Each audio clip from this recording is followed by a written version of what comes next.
C'est parti pour le dernier exercice de ce TD, l'exercice 17. Donc là-dedans, on a une fonction f qui est définie sur R par f de x égale x carré exponentielle de 2x moins 1. Première question, on nous demande f', f seconde. Et là, f est une fonction qui est le produit de deux fonctions usuelles de classe C infinie, donc f est de classe C infinie sur R. Pas de problème là-dessus. Je vais me donner un réel x. Voilà. Qu'est-ce que ça sera que f' de x? Pas de difficulté à calculer, hein. F est un produit de deux fonctions, donc de la forme u fois v. J'aurai u' multiplié par v, plus u, multiplié par v'. Donc v' c'est une exponentielle. Exponentielle de u, je rappelle que la dérivée c'est u', donc dérivée de 2x moins 1, 2, multiplié par exponentielle de u, exponentielle de 2x moins 1. Comme toujours, quand on a une exponentielle, on va la mettre en facteur. Ici, vous remarquez que l'on peut également mettre le 2 en facteur. Donc, je vais mettre le 2 en facteur. Ici, j'aurai x carré. J'aurai x, pardon. Ici, j'aurai x carré. Et puis mon exponentielle. Si vous avez besoin de plus d'étapes pour mettre en facteur, n'hésitez pas. Donc, conclusion de cette première partie du travail. Pour tout réel x, f' de x égale 2 facteur de x carré plus x, je le réécris dans l'ordre habituel des puissances décroissantes, exponentielle de 2x moins 1. Et voilà qui conclut la première partie de la première question. Deuxième partie, on nous demande f seconde. Là aussi, je vais me prendre un réel x. F seconde, ça va être la dérivée de f, sachant que f est encore un produit de deux fonctions. Donc on a la constante 2 d'abord, que je vais laisser ici. Et ensuite, j'ai un produit u, qui sera x carré plus x, multiplié par v exponentielle de 2x moins 1. Donc u', multiplié par v, plus u, multiplié par la dérivée d'exponentielle de 2x moins 1, dont on a déjà parlé juste avant, qui est 2 exponentielle de 2x moins 1. Là, on va pouvoir mettre l'exponentielle de 2x moins 1 en facteur. Alors, une fois qu'on aura mis ici l'exponentielle de 2x moins 1 en facteur, qu'est-ce qu'on aura? En x carré, on va avoir cet x carré là multiplié par 2. Ensuite, les x, on en a 2 ici. Et ici, on a celui-là qui est multiplié par 2, donc encore 2, ce qui nous en fait 4 en tout. Puis on a le plus 1 qui est ici tout seul. Là aussi, si jamais vous avez besoin de plus de lignes de calcul, n'hésitez pas à en faire plus. Pour tout réel x, finalement, on peut dire que f seconde de x est égal à 2x carré plus 4x plus 1 exponentielle de 2x moins 1.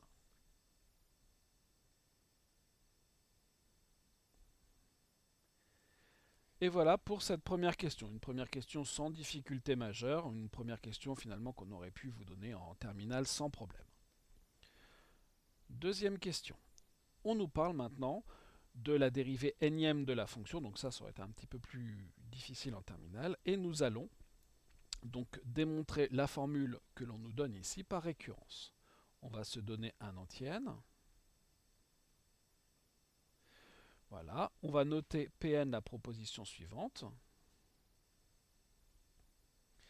qui est qu'il existe des réels AN, BN, CN, dans R3, pour lesquels, pour tout réel x, la dérivée énième de f en x est égale à an multiplié par x carré, plus bn multiplié par x, plus cn, le tout multiplié par exponentielle de 2x moins 1. Voilà ce qu'on va démontrer par récurrence. Traditionnellement, une première phase d'initialisation, on va regarder ce qui se passe pour n égale 0. Qu'est-ce que c'est que la dérivée zéroième de f? C'est la fonction f. Donc pour tout x appartenant à R, la dérivée zéroième de x, c'est f de x, c'est-à-dire x carré exponentielle de 2x moins 1. En d'autres termes, c'est 1 fois x carré plus 0 fois x plus 0 multiplié par cette exponentielle. On vient de démontrer qu'il existait 3 réels A0, B0, C0. Donc, vous avez, il existe, alors je ne devrais pas mettre une virgule ici, je vais plutôt mettre 2 points. Voilà, donc, il existe 3 réels A0, B0, C0, pour lesquels, pour tout x appartenant à R, eh bien, la dérivée 0e de f en x est égale à A0x carré plus B0x plus C0 exponentielle de 2x moins 1. Et évidemment, là-dedans, on a forcément A0 qui vaut 1, B0 qui vaut 0, C0 qui vaut 0. Conclusion de cette première partie, la proposition P de 0 est vraie, ce qui conclut notre première phase de récurrence, l'initialisation.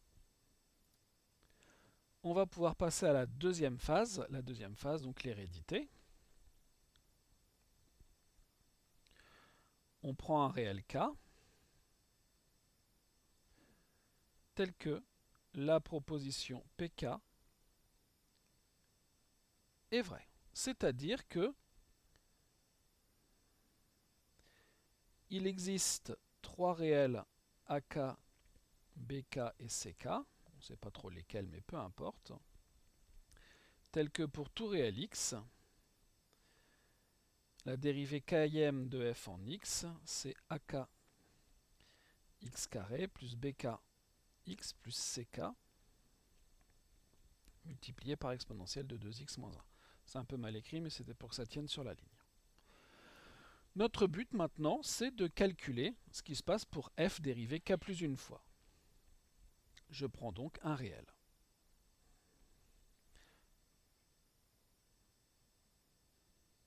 Je vais calculer la dérivée k plus unième en x. Ici, évidemment, c'est une formule de la forme u multipliée par v. Alors, chose que je n'ai pas dit, dite, ou en tout cas je ne me rappelle plus si je l'ai dite ou pas, je ne me pose pas la question de savoir si fk est dérivable ou pas, si f dérivée énième existe ou pas, puisque j'ai pris la précaution au début de la première question de dire que f était de classe C infini sur R. Donc ici, je vais avoir quelque chose de la forme u multiplié par v. Celle-là, on l'a déjà traité, pas de problème. Et u', j'aurai donc 2ak x plus bk, tout simplement. Donc ici, u', 2ak x plus bk multiplié par v plus u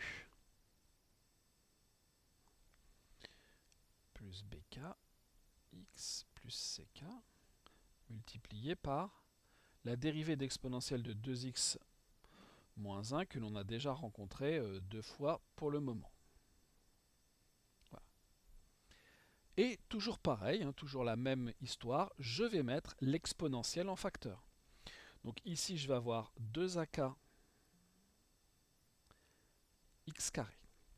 Ensuite, les x, je vais en avoir 2, ici et là, facteur de bk plus ak. Les constantes, je vais avoir 2ck plus bk. Exponentielle de 2x moins 1. Est-ce que j'ai terminé pour autant? Pas tout à fait. Posons maintenant ak plus 1 égale 2ak. Bk plus 1 égale 2 facteur de bk plus ak, ou si vous préférez 2bk plus 2ak, ce qui revient au même. Et posons ck plus 1, qui sera 2ck plus bk. qu'est-ce qu'on a alors? On a alors, pour tout x appartenant à R, la dérivée k plus unième de f en x sera égale à ak plus 1 x carré plus bk plus 1 x plus ck plus 1 exponentielle de 2x moins 1. C'est exactement la proposition pk plus 1 qui est vraie.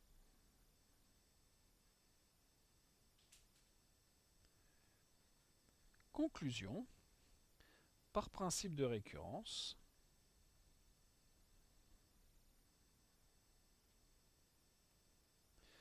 la proposition Pn est vraie pour tout entier n.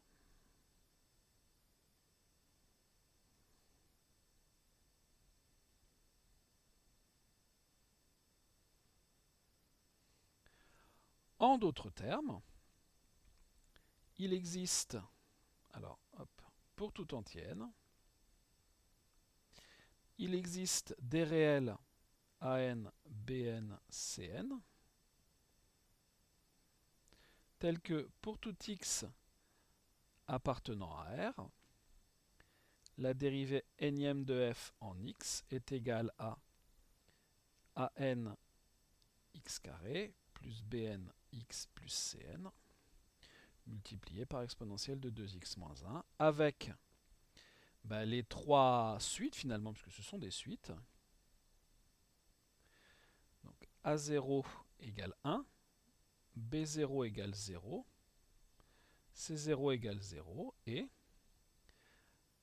AN plus 1 égale 2AN, BN plus 1 égale 2AN plus 2BN et Cn plus 1 égale Bn plus 2Cn. Si je ne dis pas de bêtises, c'est bien ça. Donc voilà ce que l'on conclut de cette question-là, un gros pavé avec beaucoup d'informations.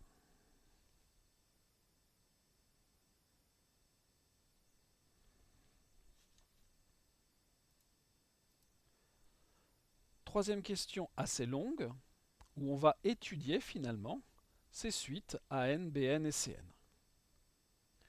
Première question, on nous demande de déterminer la matrice A telle que pour tout n, xn plus 1 égale A multiplié par xn, ou la matrice xn, traditionnellement c'est la matrice AN, BN, CN. Pour que ça fonctionne, la matrice A, elle doit être égale à... ici, je vais remonter un petit peu au-dessus.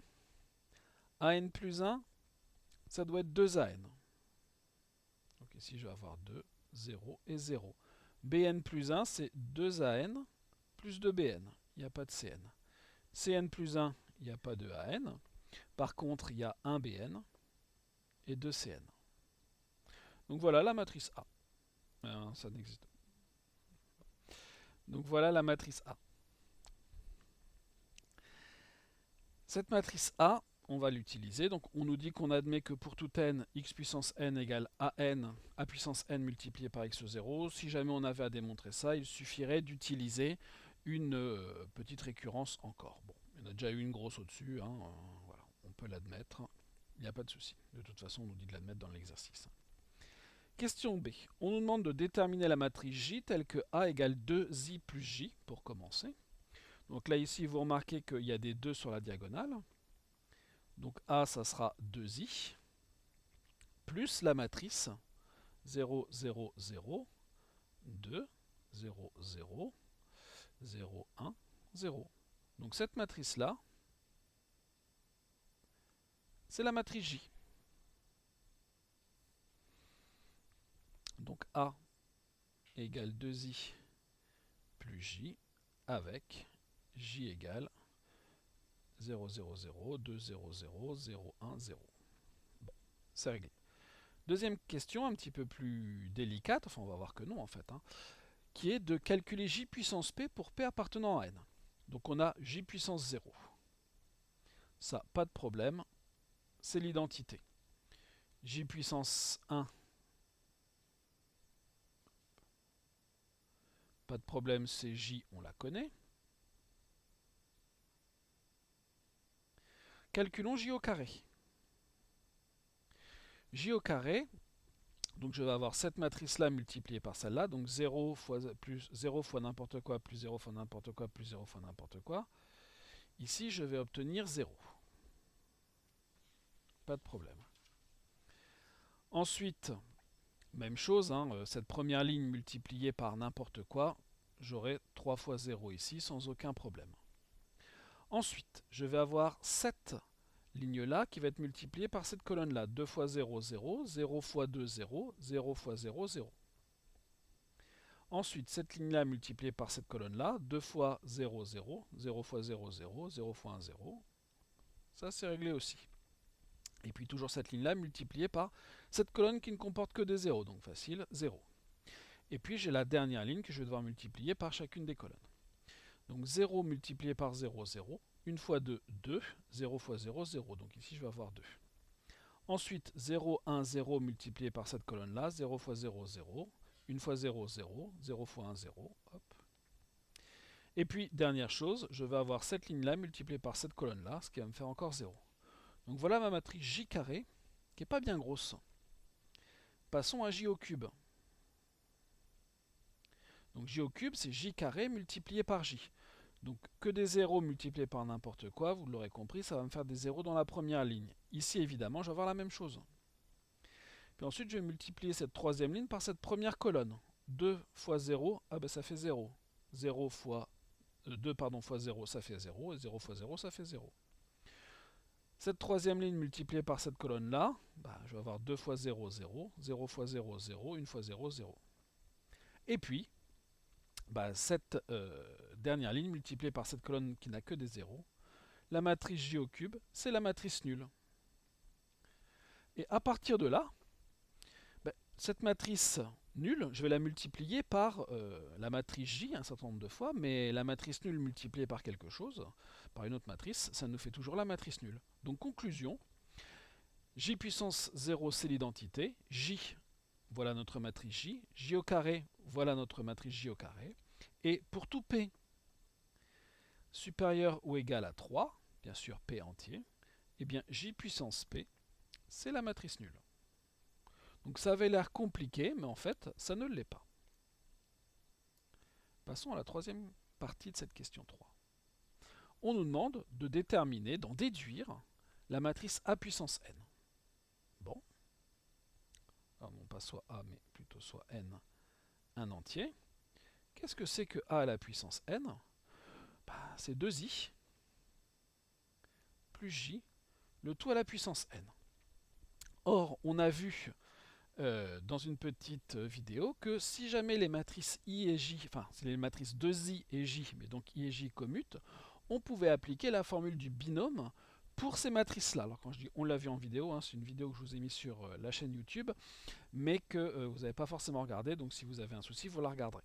Ici, les deux matrices I et J commutent, tout simplement parce que l'identité commute avec n'importe quoi. Donc d'après la formule du binôme, puisque J commute, puisque I3 en fait, donc I1, commute avec toute matrice, qu'est-ce que l'on va avoir? Eh bien, cette matrice A puissance n, on aura une somme pour k égale 0 à n de nos coefficients binomiaux, k parmi n, la matrice J à la puissance k, et la matrice 2i à la puissance n-k. Alors effectivement, hein, j'aurais pu écrire ici i à la puissance k et j à la puissance n-k, mais vous vous en doutez bien hein, que 2i plus j à la puissance n, c'est comme ici j plus 2i, le tout à la puissance n. Certes, le produit de matrice n'est pas commutatif, mais la somme l'est. Donc il faut que l'on calcule cette somme ici de matrices.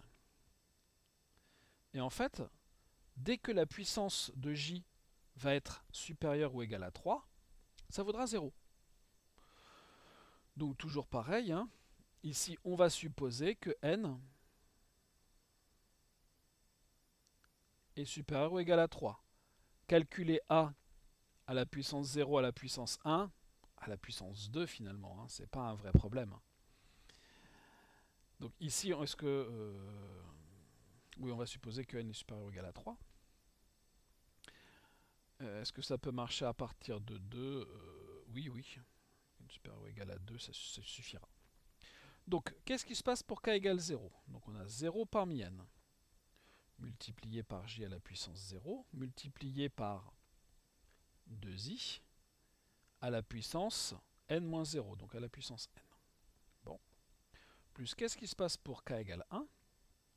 On a 1 parmi, non pas parmi 2, mais parmi n, j à la puissance 1, 2i à la puissance n-1.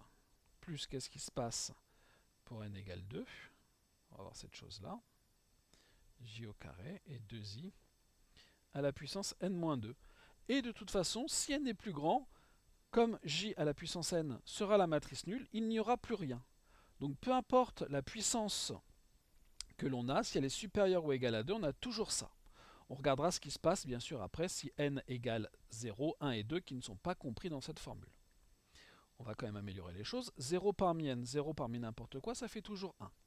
J à la puissance 0, c'est l'identité. Donc ça s'en va. Donc ça, c'est égal à 1. Ça, c'est l'identité. Donc ici, qu'est-ce qu'on a? 2 puissance n multiplié par l'identité. Bon. Ensuite, on a ce coefficient-là. 1 parmi n, ça vaut n. Ok, j à la puissance 1, c'est j. Et puis ici, on va avoir 2 à la puissance n-1. Donc on va avoir n multiplié par 2 à la puissance n-1 multiplié par j. L'identité multiplié par j, hein, ça nous fait l'identité. Reste ce coefficient-là, 2 parmi n. Alors là, je vais faire un petit aparté ici. 2 parmi n, c'est factoriel n sur factoriel 2, factoriel n-2. Factoriel 2, ça nous fait 2. Et n divisé par factoriel de n, divisé par factoriel de n-2, on l'a déjà fait un certain nombre de fois. Quand on simplifie, il nous reste n et n-1.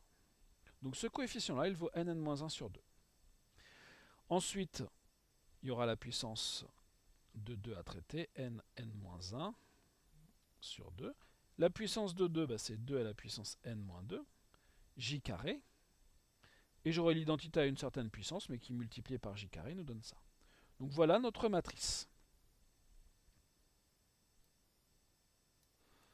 Ensuite, ce que l'on peut faire,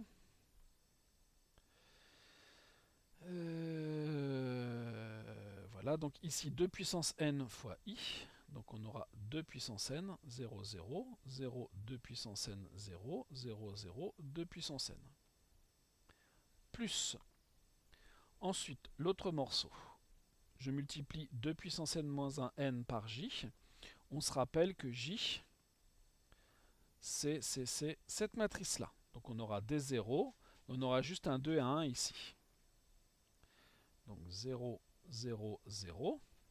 Ici, j'aurai 2 puissance n-1 multiplié par 2, ce qui va nous faire 2 puissance n multiplié par n. Donc n multiplié par 2 puissance n, 0, 0.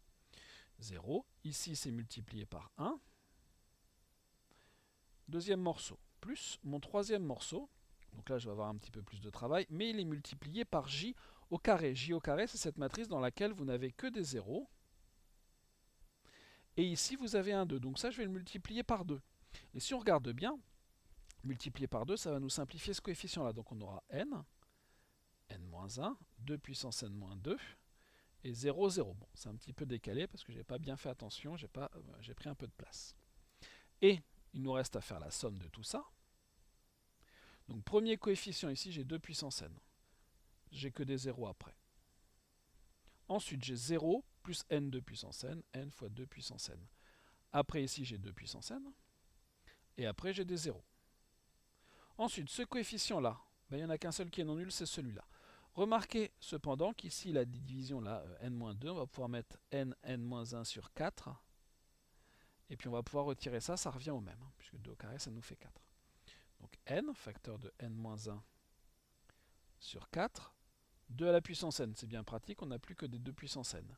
Et puis ici, j'ai mon n 2 puissance n-1, mais c'est comme si j'avais n sur 2, lui aussi multiplié par 2 puissance n.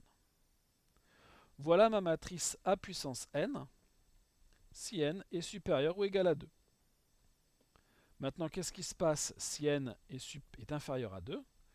Si n égale 0, bah, A puissance 0, c'est l'identité. Et puis si n égale 1, A puissance 1, c'est la matrice A. Donc on a bien déterminé la matrice A puissance n pour tout entier n. Dernière question, on nous demande d'en déduire les expressions de AN, BN, CN. C'est la question D. On a vu que pour tout entier n, xn, hein, c'est donc AN, BN, CN, est égal à A puissance n multiplié par x0, avec bien sûr x0 qui est 1, 0, 0, les coefficients que l'on a obtenus dans la question 2. Il ne nous reste plus qu'à faire le produit.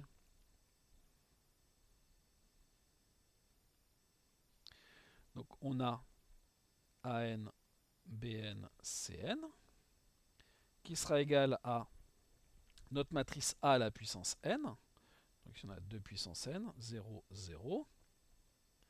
Ensuite on a n multiplié par 2 puissance n, 2 puissance n ici, pardon, hop, 0. Et pour finir, nous avons n-1 sur 4, 2 puissance n. Ici nous avons n sur 2, 2 puissance n. Et ici nous avons 2 puissance n. J'espère que je n'ai pas mis un 0 dessus. Si. Ici c'est 2 puissance n, hein, parce que c'était la matrice identité. Multiplié par 1, 0, 0. Donc on en déduit que AN égale 2 puissance n multiplié par 1, plus 0, donc AN égale 2 puissance n. Pour tout entier n, AN égale 2 puissance n. Ça c'est réglé. Ensuite Bn, ça sera quoi? Eh bien n fois 2 puissance n multiplié par 1. Donc n multiplié par 2 puissance n fois 0, et 0 fois 0, ça ne nous pose pas de problème. Et le dernier morceau, Cn, ça sera, eh bien n, n-1 sur 4, 2 à la puissance n,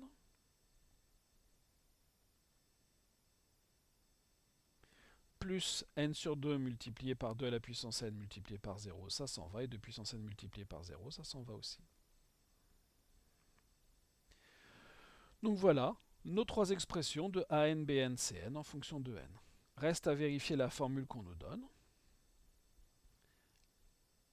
Je prends un réel x. La dérivée nème de f en x, c'est donc AN multiplié par x carré.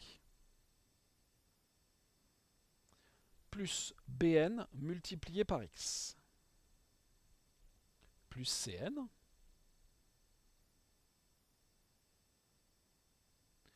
Le tout multiplié par exponentielle de 2x moins 1.